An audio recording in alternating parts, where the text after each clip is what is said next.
Jonathan, I see you and Rob. I see you. Well, I don't know if I see you, David. Dave. Does Todd happen to be on here? I don't see him, Mr. Maynard. I know that Jim Carr is not going to be with us today. He let me know he's got some work issues. So we need Todd or Gene for a quorum. Me call Todd. Okay. Chris, I didn't know that was you. Good to hear your voice. Good to be heard, I guess. Yes, sir. There's Todd coming in. And Eddie told me he was flying today. He couldn't be on. Yeah, he told me if he got there on time, he might be able to be on, but he said, a lot of uncertainty, so who knows? Guess he didn't make it.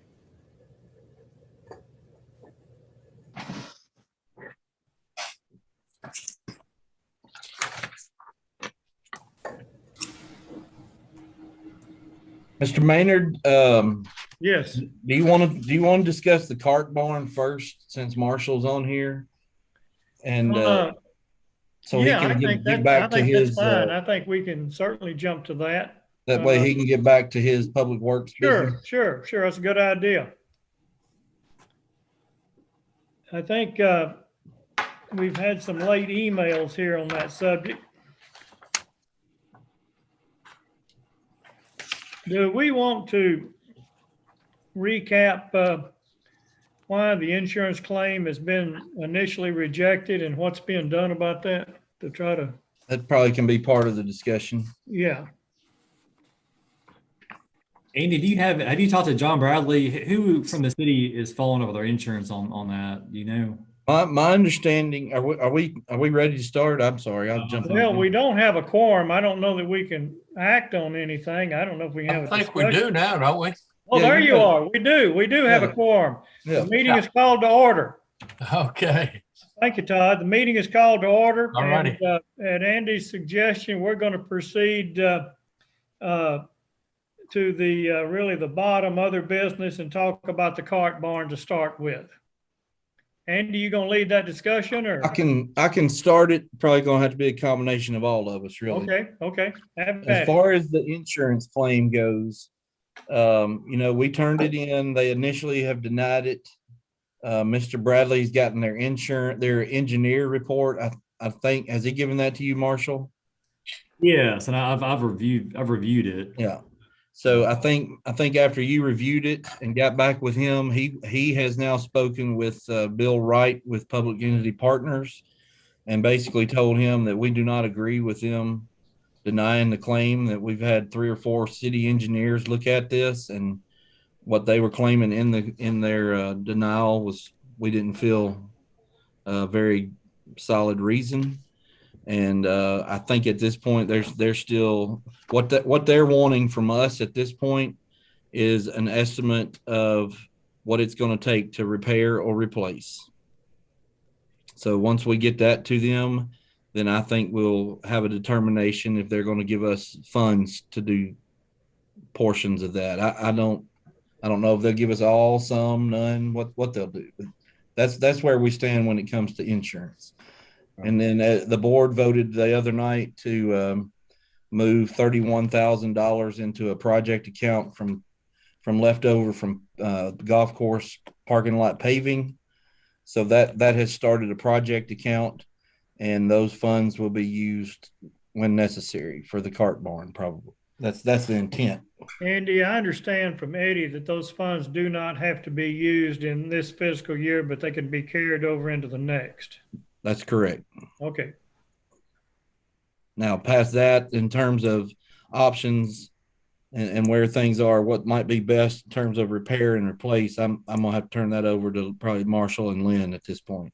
Yeah, and we've talked with staff, and I imagine some of you may have seen the email that has come through. The cost to replace, the building. We've looking at it, realized it may be better to do 2 new buildings instead of 1 big one.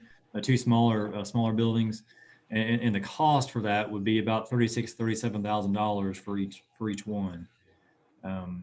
And looking at it, I think it would be more economical to do it that way. And someone asked, well, is it cheaper to repair? Well, to repair what's there, it's really going to be about the same, because there's just a lot of labor involved, and you got to remove the old metal and roof, and it's just so really the cost to repair and replace in this situation is about the same cost. You don't really save anything by repairing the building. One thing to think about, Marshall, and I tried to reach out to Dwayne after he had seen that email. I would be curious how he came up with those square footage numbers for the two similar sized buildings, because it's much smaller than the one we operate out of now.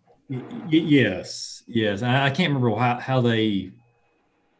Yes, I can't remember how they came up with that, but you're right, Lynn. It is much smaller than the one big building you have now. Right, and we're currently a little cramped. But just before we go too far down that road, just to and we see what we can come up with. Yeah, and I think that what I kind of got from that was the idea to break it up into two smaller, but two buildings instead of one. So if we wanted to modify, you one or both of those buildings to make it bigger, I think that would probably make sense. Marshall, I'm sorry. This is Chris. How would the insurance company react if we give them a cost for something other than what we have now? Even though we may want to do something different, do we need to give them a replacement cost for the size of the building we have now? Yeah, we could do that. I'm not anticipating getting a whole lot of money from insurance. I could be wrong, but yeah, for insurance purposes, I guess we could give them a comparable building just to make sure it's apples to apples, and we get the most that we can.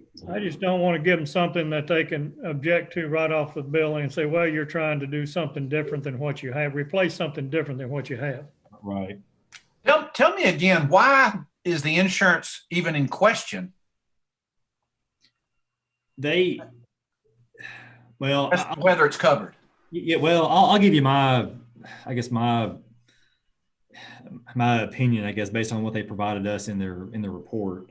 They went through, identified, obviously there was a lot of damage to the existing beams in the structure. There was, it's dated, and some of the wood in the building was failing, but nowhere in the report could I see where they had analyzed, that they had looked at the building as if it had been in good shape when it was built, a couple of decades ago, and tried to determine what load could that roof handle.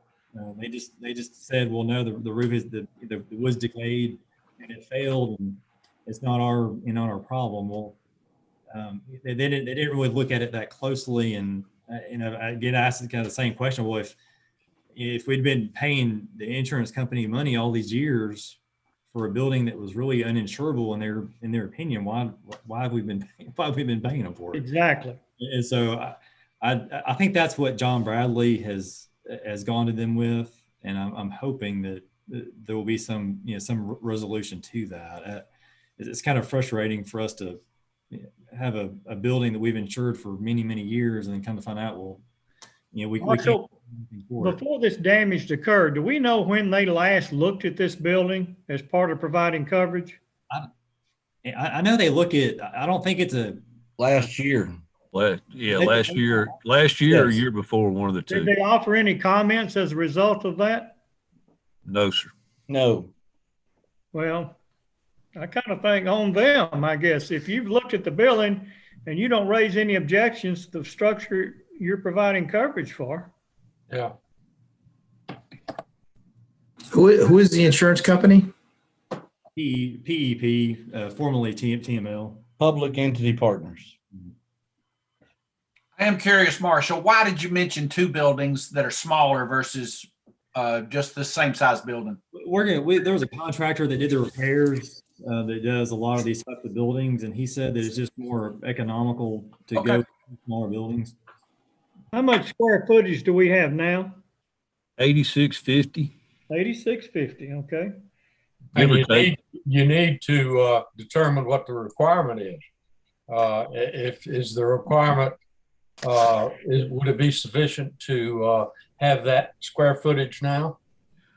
I think, Mr. Burnham, it might be good if at some point, maybe Marshall or Dwayne and I and the barn store guy or whoever we're kind of lean on to get these options and choices kind of let us flesh that out over and over and over again and determine, as Mr. Maynard suggested, maybe a price to repair, then a price to replace the existing, and then start to explore options. I just think that might be the best way to go about it over time.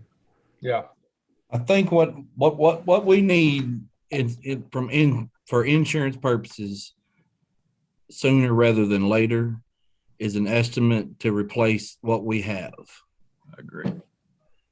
We will send that through Mr. Bradley back to them, then let them come back with a number. And then we can either decide if we still disagree or what we want to do. Just like the Wilson County school deal just settled recently over the tornado. Correct. Okay, so Lynn, is it going to be you or who's going to get with the barn store or somebody else to get these? I'll reach out to the barn store. We'll Okay. get. I believe we had conversations about this several weeks ago. He didn't give me anything formally, but it's going to be it's a pretty big number. I think we'll probably end up getting, but I'll get that a formal quote on that. And I would, if possible, I'd like to be involved in some of those conversations before we get to make sure the numbers hold. Absolutely. And go ahead. Well, and I think after we make a determination what we get from insurance, then I think your process from there is to come back to this committee and say, we've moved 31,000 into a project account. We've got this much from insurance. We need to cover the rest some way or another. Right. One thing too, you say that we've been paying this insurance company for a long time. You might ask them, a lot of times if an insurance company refuses to do whatever, they'll give you a refund of your premiums. So I don't know whether that's true in municipal work or not, but I'd be interested to know how much we've paid them. I think, Andy, is this kind of grouped into our policy? Like they just lump this into all the other buildings, right? Yes. It goes with all the okay. policies. I got you. Be kind of difficult to break it out. Yeah. Has anybody looked at the policy? I assume that it's a standard commercial property policy. Yes, the policy gets reviewed annually. Okay, but I mean specifically to this. Yes, Mr. Bradley reviewed it. This law, so it's a named peril policy, which covers. I'm assuming that our position is that the damage to the building was caused by the weight of snow and ice on the roof. Correct. So if that is indeed what damaged the building, which we know it is, because that much snow and ice on that roof is going to structurally damage that building. So regardless of the condition of the building, whether the joist, the roof, the roofing structure underneath the metal roofing system was old, in disrepair, bad shape, whatever, the actual cause of this claim is the weight of the snow and ice. It's the insurance company's responsibility if when they come out and inspect a commercial property to write a policy, a commercial package policy, which includes property, it's their responsibility to inspect all the buildings. If they made their inspection and their underwriting department decided to write this policy, then they accepted that building as is. And the condition of the building, unless the actual cause or of the claim here is the deterioration of the roof, which I don't think that's it.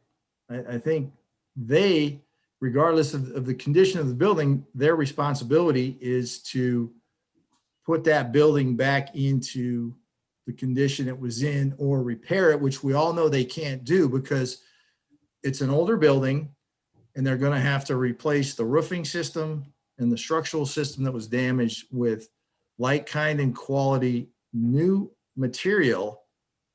But if the individual who's going to come out and do the estimate for Country Hill says, look, I can't repair this roof because it makes no sense to me. I mean, this whole building is basically a total loss. Yeah.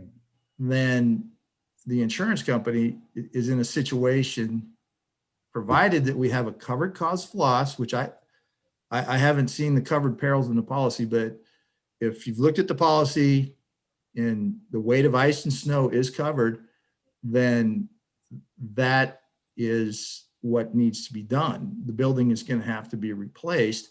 What they will do is they will say, okay, fine. If that's indeed the way that we're going to look at this situation, their initial payment will be what's called an actual cash value payment, which would be their cost to replace the building less depreciation, which I imagine is going to be a pretty big number. Mhm. Then once the building has been repaired or replaced, they have an obligation to release the remaining funds and make Country Hills whole 100% less the deductible. That would be my assessment of the situation. So for them to come in and say, well, we're going to deny this claim because the roof was in bad condition is not, if we have a valid covered cause of loss or covered peril, they can't do that. That's not acting in good faith. Because they accepted all the property every year when they renew the policy as that property exists. Does that make sense? Yeah, I think you're preaching to the choir. Yeah, I'm just saying, it's yeah. So we got two things to do. Marshall, you and Lynn are going to talk to the building folks and get a replacement and repair cost. Mhm. I'm like you, Marshall. I can't imagine repairing that building. Yeah. So we're going to get that and then pursue this issue, not let it go with the insurance company, seek a settlement, seek a compromise, seek something. I'd want full replacement cost on that building. If we have a covered, if the weight of snow and ice is covered by that policy, I think they should repair the roofing system or replace the building. Anything else on this subject today? Only thing I would say, Mr. Maynard, is once Marshall and Lynn get that estimate back, Right? I would be, it would not probably be a bad idea to not let this go a month. And maybe if y'all have to meet in between times, a special meeting, it probably wouldn't hurt. And Andy, to kind of dovetail in there, it might be a good time to kind of take a look at budget in and of itself preliminarily before we get to the May meeting at the same time. So I don't know how quick Marshall and Lynn can get that estimate, but the barn store is usually pretty quick. Yeah, I should be able to get it back hopefully in a couple days. So, okay. So, Does the city have any engineers on payroll, patrol, I civil? mean, we got a few. Yeah. Have they looked at the building and written a report? Yeah, that's what we said earlier, that all the city engineers I mean, I don't want to speak for Marshall, but I think they disagree with the fact that fungus might have caused the roof to break. Or yeah, and you kind of touched on this, Rob, before. You know, they didn't provide they just said, well, you know, the wood's decayed, but they didn't provide an analysis of the structure to show that the ice and snow is what caused. I mean, they didn't provide any detailed explanation on why that was. So that was one of the first things that I saw in it. But hopefully, well, they can say it's old, decayed, in bad condition, but it was fine until the snowstorm. Yeah. So. and they looked at the building previously and had no comment on condition of it. correct. Okay, so, maybe even as soon as next week, we get the building estimate, we're gonna try to get back together. Is that what we're saying, Andy? Yeah, I mean, you'll have to give about 48 hours notice to have a meeting, but we can get that sent out. If we get it this week, we might try to send out notice for a meeting sometime first or second week of May.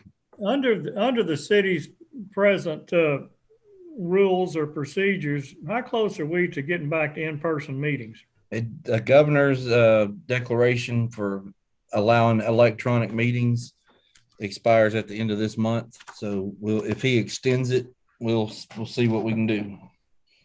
All right. If he doesn't extend it, then we If can. he doesn't extend it, we'll have no choice but to meet in person. All right. Well, we probably have a mixed opinion on this because it doesn't require some people to travel, but probably for some of us, it's getting old. I'm mixed on it. I'm tired of Zoom. Yeah. But it like a case like today when we were able to have Marshall here with us and not Right. cause Pull him to him have out. 2 hours out of his day. It's a good thing. Right. So Yeah. Yep, I can see that. Okay. So we're moving forward with insurance estimates and our billing estimates for insurance, and we'll get back together when we get that. Andy says we need 48 hours notice, and we'll see what happens with the governor's or requirements going forward, I guess. Anything else on this subject? If not, Marshall, we appreciate your efforts being in the meeting, helping guide us through this, and go find us a pot of money. All right. I'm working on it. We know you can do it. Thank you, guys. Thank you, Marshall. Thanks, Marshall. Okay. I'd be glad to assist him in any way. That's what I've been doing for 30 years. So, let's, I guess, Marshall and Lynn get the building, and then maybe it'd be appropriate for you to get in that conversation with him, Rob. If he needs any kind of assistance, I'd be happy to help out. Yeah, good. All right. And again, I think, Andy, Jonathan, I know Eddie had a hand in this too. I think it's with what we're looking at, it's a good deal to get that $31,000 carryover for Country Hills from the excess paving money. Yeah. That's a big deal. That's a big deal.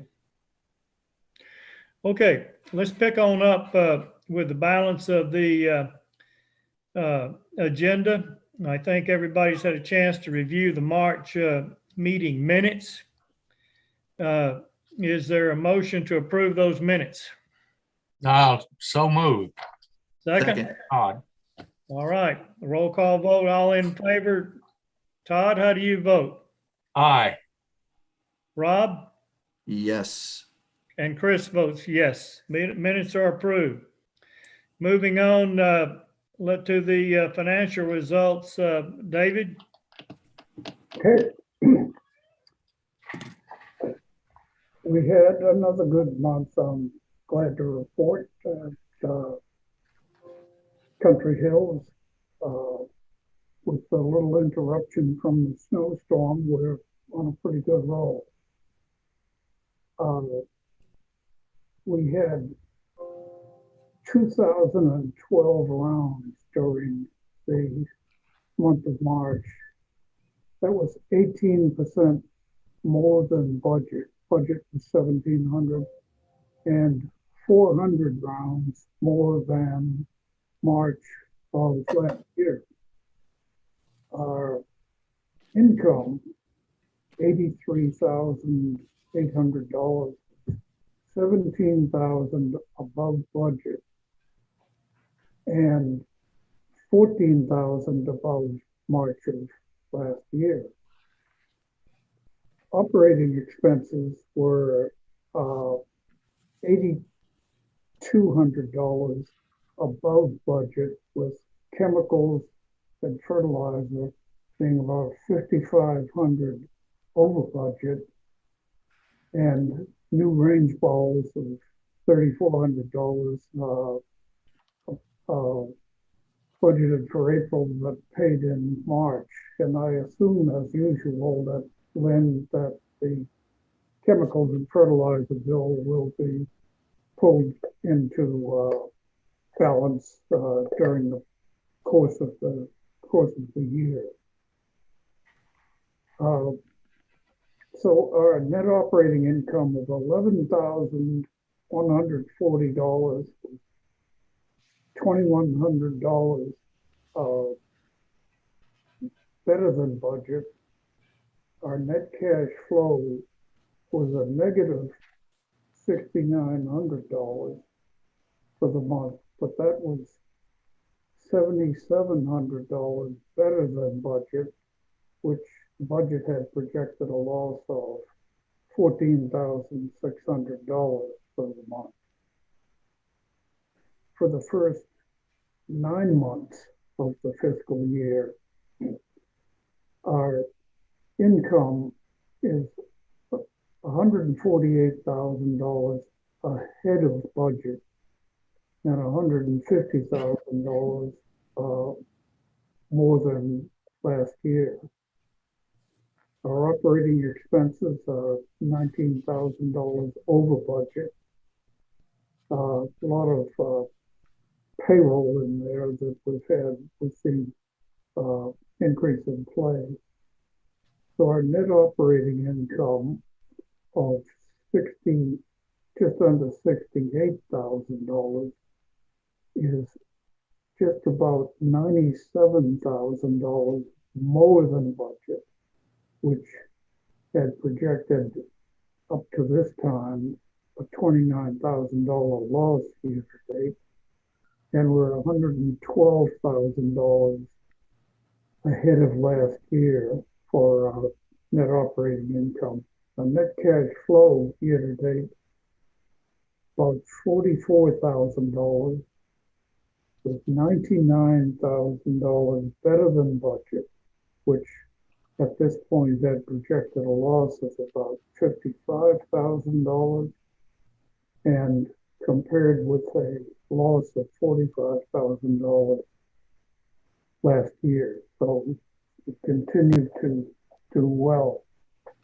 At the end of March, we had about $122,000 in our cash account. As of this morning, we had $150,000 in that same account. And that $150,000 compares with about $25,000 negative cash balance last year, if you take out the $30,000 that we had borrowed from the city at this time last year. So we're continuing to do very well, and coming into the critical 3 months, April, May, and June of the fiscal year. One thing I see in those numbers, David, is this March was 25% more rounds than last March. And, you know, I don't know if last March was depressed as we started into the pandemic or not, but I mean, we've enjoyed that same kind of number year over year, 20 over 19, I think. So hopefully there's some encouragement in that, and it may be a superficial analysis to say that, but I guess I'm looking for good news. Yeah. Of course, with the exception of February, when we had 500 rounds compared with about 1,500 the previous year because of the snowstorm and the after effect of that. But those additional players continue to show up, fortunately. And any questions for David? What makes it even more impressive, the results of March, is that the weekend of the 27th and 28th of March was, I mean, that was the rainstorm that basically closed the club. And that I know that those 2 days were probably going to be the biggest days of the month, because I know that there was a big event scheduled in the morning that there was 44 people signed up for it. And I know that they had a lot of cancellations on that weekend. So had the rainstorm not come, I think March would have been an even bigger month. The range numbers are really good. Even though the two biggest days of the month were shut down, the range still managed to make 2,200 more than March of last year, the driving range. So that's a good sign. Yeah, and Everything's trending in the right direction.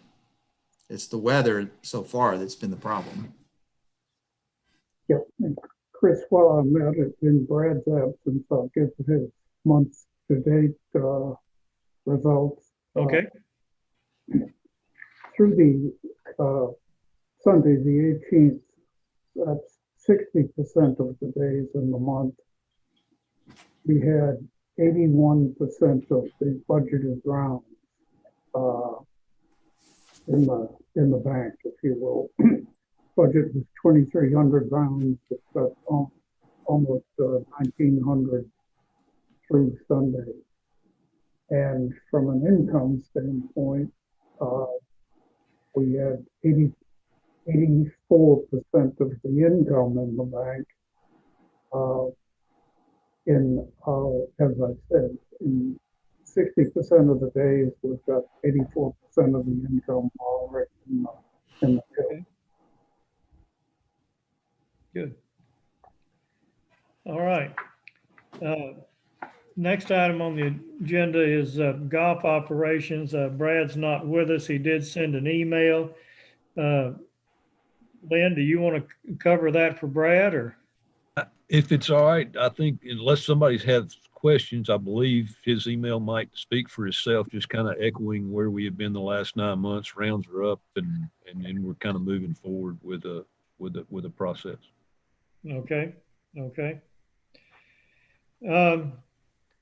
One thing he talks about in there is this kind of ball retaining wall. Has there been any movement on that or more discussion? Basically, as I think right now, Public Works is aiding us with the transfer line through the back of that, and that's in conversation with Trace today, that's moving and going well. I'll continue to touch base with Trace and just see where they are. I don't want to overwhelm what they have going on. I know they have a lot of, per Eddie's email, a lot of drainage work, a lot of other things happening, a lot of paving. Transfer line is time sensitive too.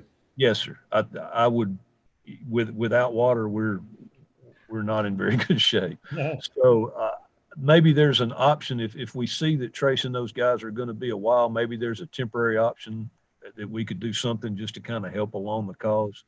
And we'll continue to get with that just as quickly as possible. Okay. Lynn, what about golf course maintenance? I think you sent out something on that as well. Yes, sir. I sent that on Friday. I apologize. I wasn't quite as quick as Mr. Battis was on his report. But anyway, we averaged in the month of March about 5 people on the golf course doing maintenance, general mowing, a lot of irrigation repair, a lot of general cleanup, a lot of weed spray applications. And we have kind of moved forward. I've talked about the mechanic position a number of times at this meeting. We've kind of filled that on a part-time basis currently with a kid, and I say kid, that goes to Lincoln Tech. Used to be old Nashville Auto Diesel College. And he's going to he goes to school from 2 to 9. He works with us from 8 to 1. And he has been a pleasant surprise so far. We're about 3 weeks into that process, but I think I would have nothing but a good report at this point, and don't want to jinx our future. But at this point, this gentleman would graduate in December, and part of his job is to either come to hang out with us on a full-time basis or find his replacement. That's part of his job. at this point, but that's been a good, pleasant surprise for us. At the last meeting, we talked about reorienting our flags and stuff. The color code, believe it or not, those things have been on order for 3 weeks. And I did a trace on them last week. They said they're on their way. Hopefully that'll be the case, as many of you kind of experience some delays in trying to get some stuff as well.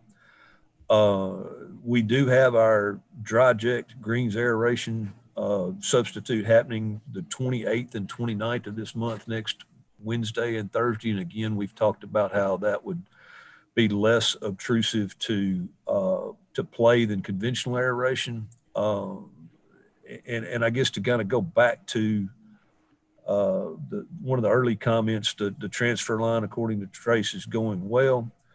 And then kind of to bounce back, I think another thing that's helped us over time, just FYI for in the income category, just FYI for the commission, Long Haul is doing a lot of work as it relates to a new irrigation system. They've closed 9 holes, 18 holes. Some days they're closed, some days they're open. I think we've been that has been very beneficial to the income and the number of folks at Country Hills as we continue to see. And Rob could speak to this just probably more so than I can. We continue to see new and different people every day, and in addition to the up 25% or up 10%, I'm more encouraged by those new people seeing Country Hills each and every day and at different times. Saturday afternoon, Sunday afternoon, afternoons during the day, and all this has kind of occurred continually for the last 9 months. That encourages us just as much as anything. Okay. All right. I think any questions for Lynn? Lynn, when you said Long Hollow, is that considered the Gallatin course, or is that just? Yes, sir. Long Hollow is owned by the city of Gallatin. Okay. And they're currently installing about $1 million worth of irrigation. So we're getting a lot of extra exposure, and we're grateful for it. Yes, sir. Yes, sir. Thank you. Lynn, do you know when Long Hollow will complete that project? You had them. It's normally a pretty good sized project. I have seen a rock, I've seen them beating on rock as I've driven down the road. That usually ups the cost and increases the completion. You're right. Yeah, the only reason I knew they were doing it is I drove by, was at number 9, and I saw they had it shut down. But and I think they've been shutting down 18 holes at a time. I can't quite figure that out. But right. And it's an odd time of the year to be doing that, but yeah, it is. That's okay with us. All right. On the dry jet, Lynn? Yes, sir. What depth are they going to go on that? I was watching a video online about that process the other day. They can go as, I guess, anywhere from 2 to 12 inches. Yes, sir. We're shooting for 6. 6 inches. Okay. What are they going to inject when they? What will be injected in the punch holes? What do they inject, like sand, pure sand? Sand and we'll have to order that sand that's kiln dried. It's coming out of Jackson, Tennessee, and it's the preferred provider of the dry jet guy. He'll provide. We'll buy that, but he'll coordinate that. And then when you do that, are you going to do like the front 9 on the 28th and the back 9 on the 29th? We're going to do the back 9 first because they're the biggest set of greens. Okay. We're going to do as best we can to make the turn and get as many holes as we can do that afternoon, depending on the traffic, the day, the people, just like we always do, and then try to figure out how to get it down to just a few holes on Thursday. Yeah, because normally they shut down one of the 9s, and then the next day they shut down the other. But It just varies based on the time of the year, whether it's fall or spring. Okay, thank you. Lynn, how long will it take for that to heal up?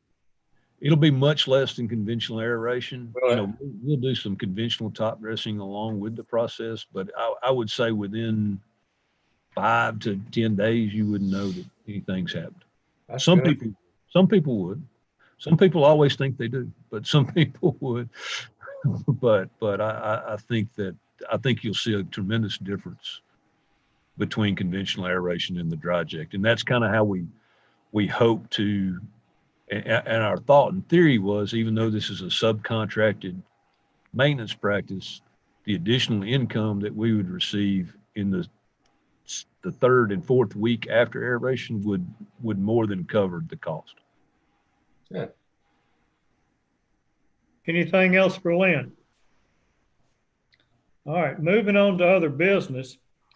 I wish we were in a position to talk about, projects that we might implement to enhance the playing experience of those new people we're talking about. But I wonder if we don't have to get this building question settled first. What are your thinking on that? Yes, sir. I provided the group with a kind of a litany of kind of items that had been completed. It kind of came from our October of 2000 listing and kind of listed the items that had been completed and then some potential repairs in a semi-priority order, moving down the list. But I agree. I think at this point, David referenced, 122,000 at the end of March, 150 this morning.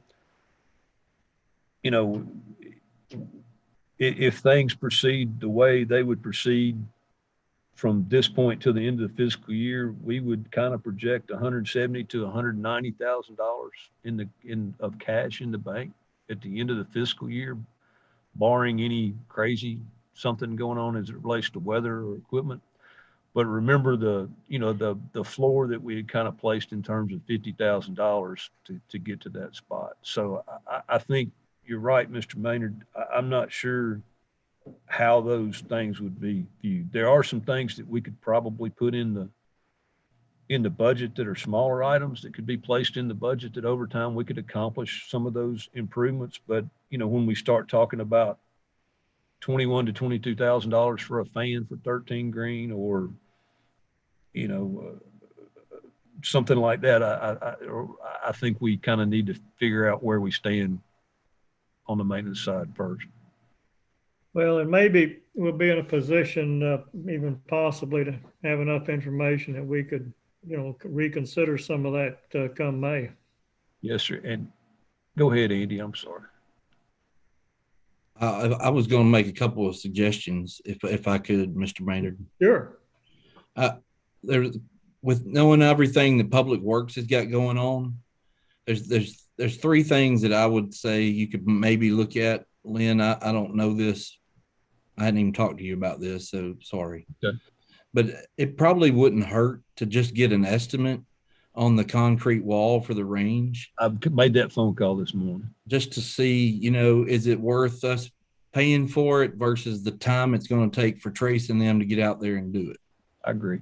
It may pay for itself over time. I agree. The other couple of little things that I did when I was out there the other day, Brad talked to me about, and he's not on here, and then this is on your list too, was the windows and the brickwork on the building there. You talk about new people coming in, yeah, and the windows with us putting in new HVAC, we might as well put windows that keeps the air and the heat in there. Right. I agree. And looking at your list, those seem to be pretty nominal, yeah, items. Even if we did it, probably could get knocked out. Right. Even if we did it one or two at a month through the process. Yeah. My other question, and you answered it, I think, is let's say the winter is awful and we're back to where we were 2 years ago. Is 50,000 enough of a cushion to do payroll and do everything you needed to do? So I think the committee needs to take that into consideration too. Right. And I think let me ask you this question. When you guys used to write a check back to the city 20 years ago for around $100,000 or whatever, what did you try to leave in the bank to get you through the winter? We always had those funds, Andy. We never got to a real number, but I mean, that cash account would get above $300,000. That's what I thought. So, I wouldn't feel comfortable unless it was 80 or 90 or 75, 80, 90 through the winter. Yeah, and back then, Andy, everything was new. Right. Good point. Yeah. Good point. Right. That was where I was headed, Mr. Bass. I mean, we're going, circling back to what we were talking about earlier and finding pots of money. When it gets down to it on the cart barn, we're probably going to be looking at the 31,000 we moved, insurance money, and then this reserve fund first before you ask Eddie to go to the board. And I'm not speaking directly for Eddie, but I can tell you I am probably. Yeah, right.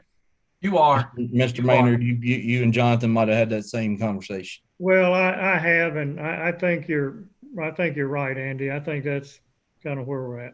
But I think the things that I just listed, the windows, the brickwork around the entrance, and the concrete wall for the driving range, you could probably take care of those and be pretty comfortable. Right. Yeah. And then I kind of mentioned the budget just a minute ago. You know, last year we approved that budget on like May 10th. What's the timeline that we need to be under this year? Similar timeline, Andy, or a different timeline? It probably needs to be ready to go. I'd say that's a good. There's a budget workshop at May the 12th, and then they're not scheduled to really vote on the budget. I don't know if y'all are scheduled to vote on the budget, Jonathan, the 25th or the first meeting in June. Do you know? I don't. It's been kind of back and forth. That's a good word. So could be mid-May. We do need to have a special meeting on the budget and the update on the cart barn. Sooner rather than later. Probably so. All right. Okay. We're going to go ahead and start on our window replacement and the brickwork, and you're getting a price for the retaining wall, Lynn? Yes, sir. All right. Anything else under new business? You said that we probably will need a special session. And I guess when will we know that? I'm hoping if Marshall gets that estimate back this week, then maybe we can set something up for the first week of May. Okay. Okay. Sounds good. All right. Do we need a motion to adjourn? If you got no other business, Mr. Chairman, you can say the meeting is adjourned. But before you do that, I do have a comment. Okay. I just first I want to thank everybody for having the meeting it's been over a month ago, 2 months ago, about the all the activities that went on with the snow there on the golf course.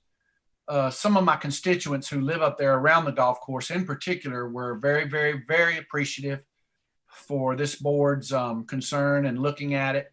Also, there are a lot of constituents that live up there that like to get out early and walk on the course, and they hope that that'll be something they can continue to do. And so just know that there are some that are concerned that because of the activities and the shenanigans that went on with the snow, that some people are afraid they may lose that privilege. So I hope that does not happen.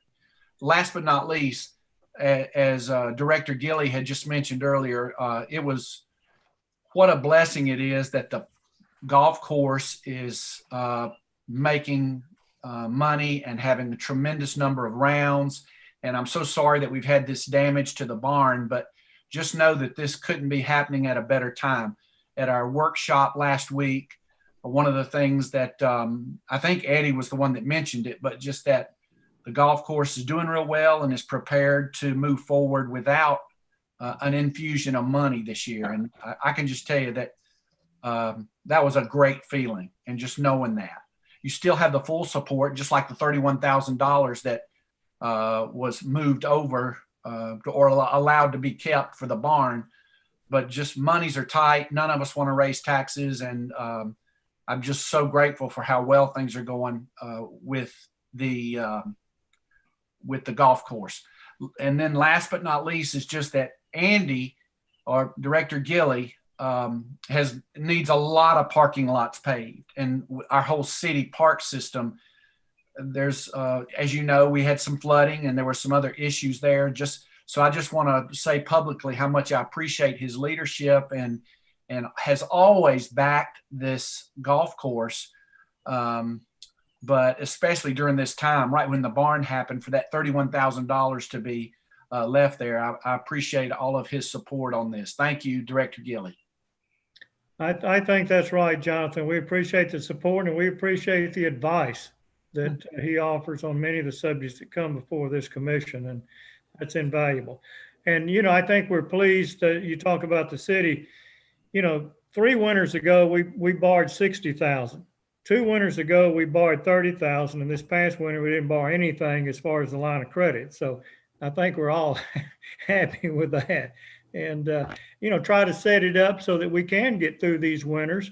You know, if we see a dip in activity or something that, you know, hopefully we can still manage our way through that. We don't want to go to the city, but we appreciate that it's been there when we've needed it. All right. Anything else? All right. Thank you for your time and your leadership in different areas. And I declare this meeting adjourned. Thank you. Thank Thank you. you. Thanks, Tina, with the IT department. Thank you, Tina. No problem, guys. Have a good night. Thank you. Thank you. Thanks. Thank you.